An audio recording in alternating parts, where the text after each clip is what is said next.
சரி, கூறுகிறேன்.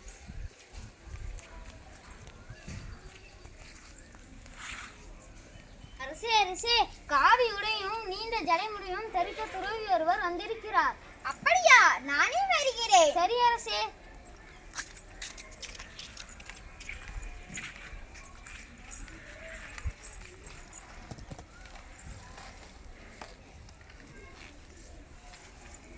வாருங்கள்.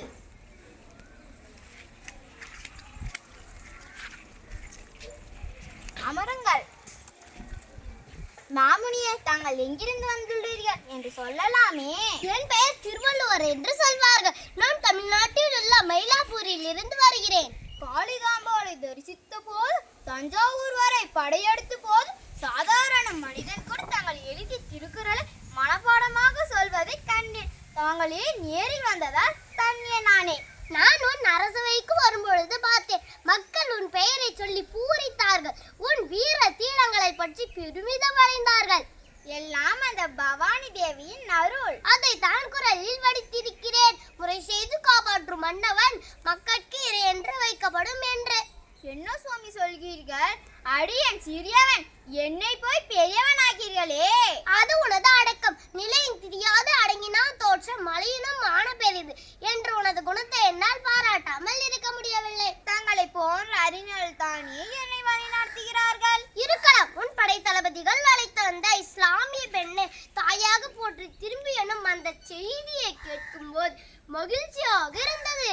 எழுதென இல்லிருப்பான், எழுதுமி ஞான்றும் விழியாது. இப்பலி என்ற உள்ளங்களின் குரலை கேட்ட பிறகும் எப்படி நெறி தவற முடியும்? உனது நடவடிக்கை பிற்காலத்தில் உனக்கு காலத்துக்கும் பெருமிதம் சேர்க்கும் நிகழ்வாக அமைய போகிறது. சமர்த்த ராமதாசர் நிறைய திருக்குறளை சொல்லியிருக்கிறார். நானும் மனப்படமாக நிறைய திருக்குறளை சொல்லியிருக்கிறேன்.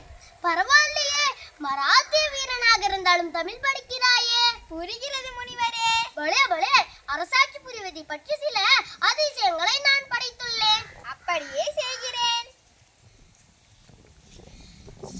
சாய்ந்தாலும் ஆகிவிட்டது.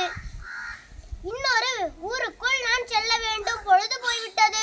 கண்டிப்பாக அப்படியே செய்கிறேன். கடலோர கிராமத்தில் ஆங்கிலேய வியாபாரிகள் இறங்கியிருக்கிறார்கள்.